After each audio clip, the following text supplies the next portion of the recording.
सुरवाई सेवा माजलाचा बिडास, सुरवाई सेवा माजलाचा सगावेल, सुरवाई सेवा माजलाचा मुठवालिंगो, सुरवाई सेवा माजलाचा फळापेल, सुरवाई सेवा माजलाचा परसापेल, सुरवाई सेवा व्यक्तितान सेवा मित्रंडो त्यांना कोटची सेवा करून मला फळासेवा निघुणावी, फळासेवा निघुणावी, फळासेवा निघुणावी.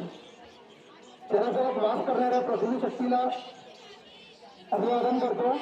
तिथे उपस्थित सगळ्या मातृशक्तींना, उपस्थित सगळ्या पितृशक्तींना आणि उपस्थित सगळे परिवार शक्ती म्हणजे जे छोटे बालबच्चे आहेत त्या सर्वांना माझा जय सेवा. या मंचावर उपस्थित सगळ्या मान्यवरांना सर्वांचं नाव घेत नाही, त्यांना पण माझा सप्रेम जय सेवा. तर आज आपण तिथे सतरंगी झेंड्याच्या गोंगनिमित्त हा जो कार्यक्रम आयोजित केलेला आहे, माझ्या मते हा म्हणजे माझ्या माहितीनुसार हा दुसरा वर्ष आहे, बरोबर? त्याच्या आधी झालं 2 वर्ष आहे, दुसरा वर्ष, हा दुसरा वर्ष आहे. आणि या द्वितीय वर्षामध्ये मला जे पाहायला मिळतं ते हे आहे की इथे जे लोक ऐकत आहेत त्यांची संख्या वाढलेली आहे आणि हे खूप चांगले लक्षण आहेत की लोकांमध्ये ऐकण्याची मानसिकता निर्माण होत आहे. कारण वारंवार आम्ही बघतो पुष्कळच्या ठिकाणी की जेव्हा डान्सचा कार्यक्रम असतो तेव्हा लोक जास्त असतात आणि ऐकण्याची जेव्हा वेळ येते तेव्हाच आम्हा लोकांना झोप येते. एकदा नारा लावूया का? मी फळापेंटा म्हणतो, तुम्ही जोरात सेवा सेवा म्हणायचं, ठीक आहे? फळापेंटा हे इकडचे लोक नाही बोलतात. जेवले नाही का? जेवले ना पोटभर? हा. फळापेंटा व्हेरी गुड. माझ्या स्टुडंटचा तिकडे मस्त जोरात आवाज काढतात, तुम्ही लोक नाही काढतो. बरं, तर विषयाकडे बोलूया मित्रांनो.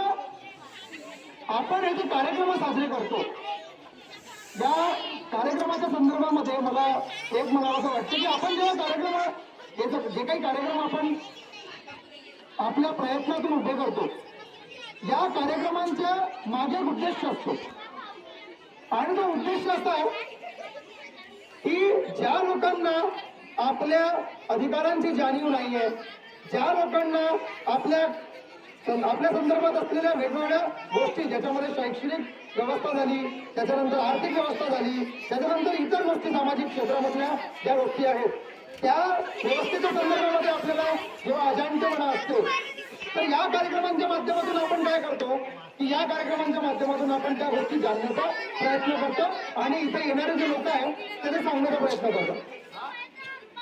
पण होतं काय की आपण ऐकतो किती याच्यावर पुष्कळ साऱ्या गोष्टी अवलंबून असतात. याच्यात मला एक गोष्ट सांगावीशी वाटते, कारण आपल्या क्षेत्रामध्ये ज्या वेगवेगळ्या घटना आम्ही बघतो होत आहेत किंवा आपल्या क्षेत्रामध्ये जेव्हा आपण बघतो की एक प्रकारचं सांस्कृतिक दूषितीकरण होत आहे. दूषितीकरण म्हणजे काय हो? तर दूषितीकरण म्हणजे की आपली संस्कृती एक आहे पण त्या संस्कृतीला दाखवण्याचा प्रयत्न किंवा सांगण्याचा प्रयत्न वेगळ्या प्रकारे होतो किंवा लोकांचा त्यांच्याकडे पाहण्याचा दृष्टिकोन जो आहे तो वेगळाच आहे. दुसरी गोष्ट ही की संस्कृती जेव्हा म्हटलं आपण आणि त्या संस्कृतीमध्ये जेव्हा रीतिरिवाज, परंपरा, रूढी या गोष्टी जेव्हा येतात तर आपण फक्त आमच्या आजी आजोबांना ते गोष्ट शिकवली म्हणून आपण ती करावी जर असं असेल तर ते बिलकुल करू नये. आपण काय करायला पाहिजे? हे जे आता सतरंगी झेंड्याचा जो गोंधळ आपण इथे केला का बरं करायला पाहिजे? तो गोंधळ या पोरांनी सुरू केला म्हणून करायला पाहिजे का? बोला, मी भाषण देत नाही, मी बोलतोय तुमच्यासोबत, ठीक आहे ना? आपण हा जो सतरंगी झेंड्याचा गोंधळ आज इथे केलाय, गोंधळ म्हणजे पूजा, गोंधळ कोणी शब्द आहे. सतरंगी झेंड्याचा जो गोंधळ आपण इथे केलेला आहे तो आपण का करावा? या पोरांनी सुरू केला म्हणून करावा का? बोला, नाही. त्याच्या मागे काहीतरी उद्देश आहे, या पोरांचा काहीतरी उद्देश आहे आणि तो उद्देश हा आहे की तो माझा समाज जो कुठल्या तरी गोष्टींमध्ये मागासच आहे, मागं चालला आहे, त्यांना पुढे आणण्यासाठी एखादं प्लॅटफॉर्म आपण अवेलेबल करावा.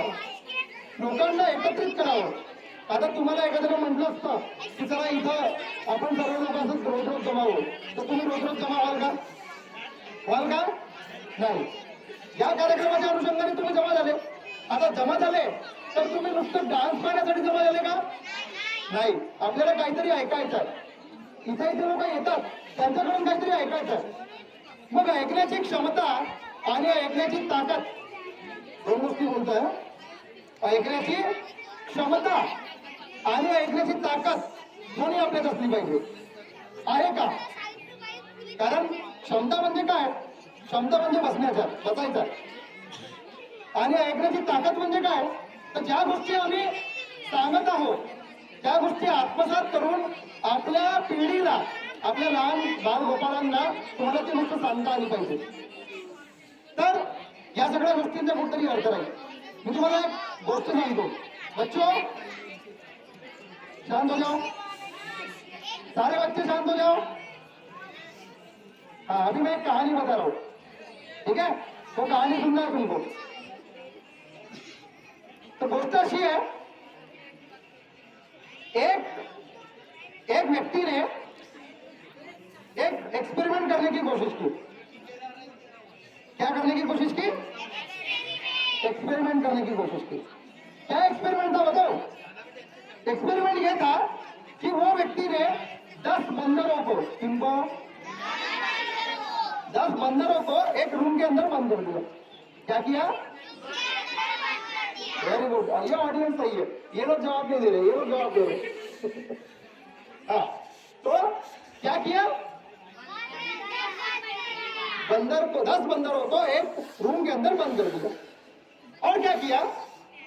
ऊपर में, रूम में ऊपर में जो सज्जा रहता है ना, जैसे तो सज्जे वाली जगह पे उन्होंने केले का गढ़ जो होता है ना, बहुत सारे केले ऊपर बांध दिए. क्या किया? क्या? कहाँ बांधे? कहाँ बांधे?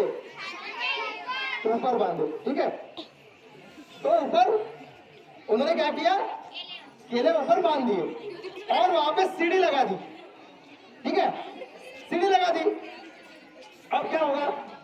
एक दिन बीता, बंदरों को भूख लगी. बंदरों को भूख लगी तो बंदर क्या करेंगे? केले खाएंगे. Very good. सीढ़ी पे चढ़ेंगे और केले खाएंगे, बराबर. लेकिन उस आदमी ने थोड़ा सा ट्विस्ट ला दिया. ट्विस्ट क्या लाया?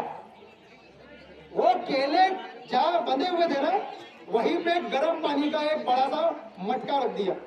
गर्म पानी का मतलब अगर एक भी बंदर ऊपर जाता है और केला तोड़ता है तो पूरा का पूरा गरम गरम पानी 10 के 10 बंदरों के ऊपर गिरे. ठीक है. क्या किया? 10 बंदरों के ऊपर एक भी केला अगर किसी एक भी बंदर ने वहां से तोड़ने की कोशिश की तो वो पूरा का पूरा जो गरम गरम पानी है वो 10 बंदरों के ऊपर गिरेगा. अब क्या हुआ पता है? अब एक बंदर चढ़ रहा था सीढ़ी पे चढ़ा, उसने केला जैसे तोड़ा, क्या होगा? बिल्कुल गरम गरम पानी 10 बंदरों पे गिरा. अब ये 10 बंदरों पे गिरा, लेकिन किसकी वजह से गिरा? एक बंदर की वजह से. तो बाकी के 9 बंदरों को गुस्सा आया. उन्होंने वो एक बंदर को बहुत पजाया, बहुत मारा. ठीक है. एक दिन बीता. जिस बंदर ने मार खाया था उसको समझ में आया भैया ऊपर नहीं चढ़ना है. ऊपर चढ़ेंगे पानी गिरेगा, मार खाऊंगा मैं, बराबर. एक बंदर को समझ में आ गया. दूसरा बंदर दूसरे दिन उसने भी मार खाया. तीसरा बंदर तीसरे दिन उसने भी मार खाया. चौथा बंदर चौथे दिन. पांचवा बंदर पांचवें दिन. ऐसा ही 10वां बंदर 10वें दिन. सबने मार खा लिया था. केले किसी ने खाए थे? नहीं, बराबर. सबने मार खाया. मतलब ये कि पूरे 10 को मालूम हो गया कि भाई ऊपर चढ़ेंगे तो मार खाएंगे, ऊपर चढ़ेंगे केला तोड़ेंगे तो क्या करेंगे? मार खाएंगे. ठीक है. अब वो व्यक्ति ने क्या किया, बोला था फिर ट्विस्ट लाया। ट्विस्ट क्या लाया, एक बंदर कम कर दिया।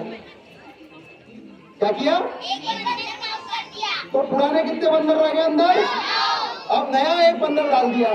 टोटल कितने हो गए, नए वाले बंदर को मालूम था ऊपर चढ़ने के बाद मार पड़ती है, नहीं, नया वाला बंदर ऊपर जा रहा था, बस ऊपर जा ही रहा था कि बाकी 9 बंदरों ने उसको ठूसना शुरू कर दिया। ठीक है, अब क्या हुआ, अब फिर एक बंदर को हटाया पुराने वाले को, फिर नए वाले को डाला, फिर तीसरे को हटाया, फिर तीसरा नया डाला, चौथे को हटाया, फिर चौथा नया डाला। ऐसे करते करते 10 पुराने बंदरों को हटा दिया और 10 नए बंदर। अब 10 नए बंदर को मालूम था क्या मार क्यों पड़ती है, मालूम था क्या, नहीं मालूम था कि मार क्यों पड़ती है। लेकिन अब एक प्रथा चढ़ गई।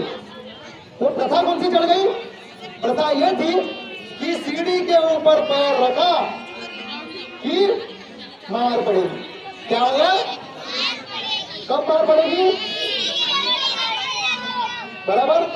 हमारी भी हालत उन 10 बंदरों की तरह है, हमारी भी हालत उन 10 बंदरों की तरह है, क्योंकि हमारे पुरखों ने जब रूढ़िवाद, परंपरा और रीति रिवाजों के नाम पर हमारे हाथ में संस्कृति दी, हमारे को संस्कृति क्या करने के लिए दी, संस्कृति संभालने के लिए दी, उस संस्कृति के हिसाब से चलने के लिए उन्होंने बोला। हम उन नए बंदरों की तरह है जिनको ये नहीं पता कि ऊपर केले का घड़ है, उसको तोड़ेंगे तो पानी गिरेगा। अब ना केले का घड़ है और ना ही गर्म पानी, बावजूद इसके हम लोग बिना ये पता किए कि हमारी संस्कृति में क्या था वो जानने की कोशिश ना करते हुए हम लोग सिर्फ क्या कर रहे हैं, उसका पालन कर रहे हैं और एकदम अंधाधुंध पालन कर रहे हैं।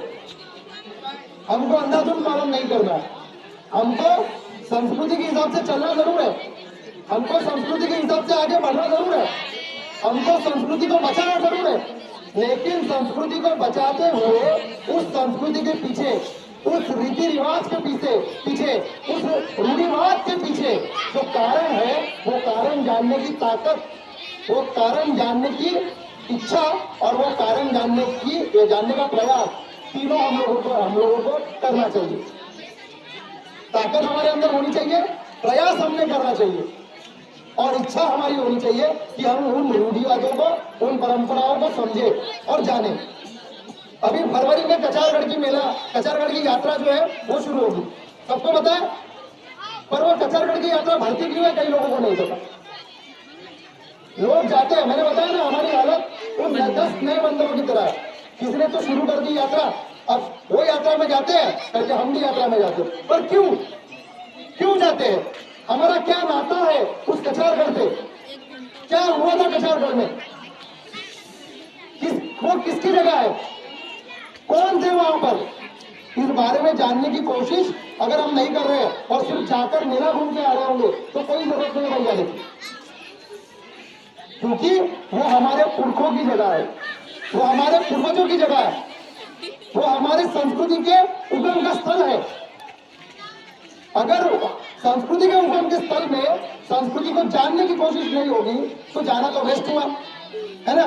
जैसे हम लोग जाते हैं, जबलपुर जाएंगे, बेड़ाघाट घूम के आएंगे, नागपुर जाएंगे, नागपुर घूम के आएंगे, बर्डी घूम के आएंगे, पैसे खर्च करके आएंगे, बस कम से कम नागपुर जाएंगे, बर्डी जाएंगे तो ये तो पता है क्यों जा रहे हैं, क्योंकि खरीदी करनी है। पर कचारगढ़ जा रहे हैं तो पता है क्यों जा रहे हैं, नहीं। तो आप लोगों को ये जानने की, ये समझने की कोशिश करनी चाहिए, ये जानना चाहिए और इसलिए ऐसे कार्यक्रमों की आवश्यकता है और ऐसे कार्यक्रमों को ये युवा जो है वो आयोजित करते हैं। और मैं बहुत जगह पे एक चीज देखता हूँ, ये मैं इसको बोलूंगा कि एक तरीके से पॉजिटिव भी है, एक तरीके से निगेटिव भी। पॉजिटिव इसलिए क्योंकि मेरा गोंडवाना मातृशक्ति को पूछता है, मेरा गोंडवाना जो मातृसत्ता पद्धति से संबंधित है, उस मातृसत्ता गोंडवाना में महिलाएं अगर हमारी बातों को सुन रही है तो ये हमारे लिए पॉजिटिव बात है, ये हमारे लिए खुशी की बात है। लेकिन दुख की बात एक ये है कि इसमें सुनने के लिए जो लोग हैं उसमें पुरुषों की संख्या बहुत कम होती है। क्यों? क्योंकि पुरुषों को बहुत सारा ज्ञान है, पुरुषों को बहुत कुछ पता है, बहुत ज्यादा पता है मेरे ख्याल से, इसलिए उनको नहीं सुनना है या उनको सुनने की जरूरत नहीं महसूस होती है। लेकिन मैं आप सब लोगों से हाथ जोड़कर एक चीज की विनती करता हूँ, हाथ जोड़कर विनती करता हूँ आप सब लोगों को कि हम लोग जो बातें बताते हैं ना, हमारे पास में टाइम पास करने के लिए समय है, इसलिए हम लोग यहाँ पे आएगा ऐसा नहीं है।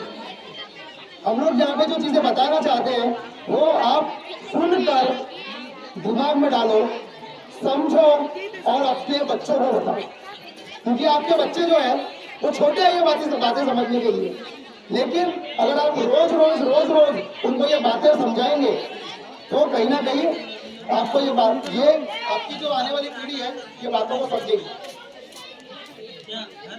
तो मुझे लगता है अभी रुकना चाहिए, है ना, क्योंकि समय बहुत हो चुका है और आपके चेहरे जो दिख रहे हैं, मैं टीचर भी हुआ, एडवोकेट तो अभी हुआ हूँ, मेरे ख्याल से लगभग 5-6 महीने पहले मुझे सनद मिली है एडवोकेट की, लेकिन मैं टीचर भी हूँ, ठीक है, और टीचर होने के नाते मैं चेहरे पहचानता हूँ।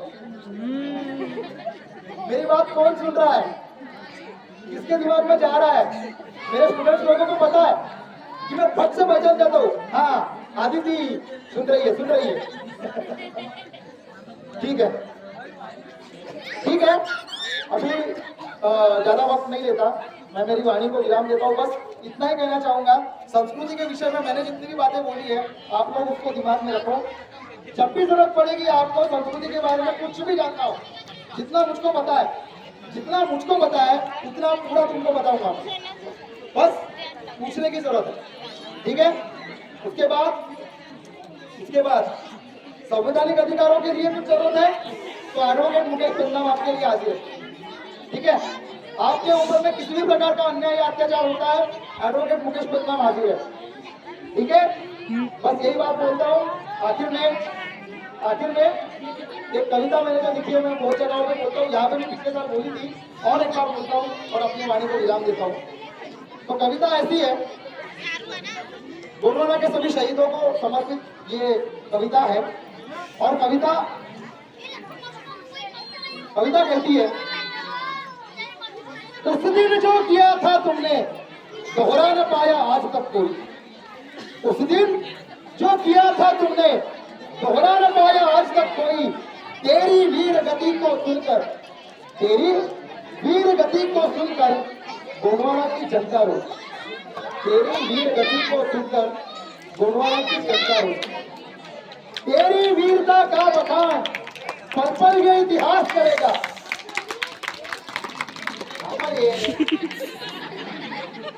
तेरी वीरता का बखान पल पल ये इतिहास करेगा, जब होगा वीरों का स्मरण, जब होगा वीरों का स्मरण तुमको भी वो याद करेगा, जब होगा वीरों का स्मरण तुमको भी वो याद करेगा। शब्दों में भी ना वर्णित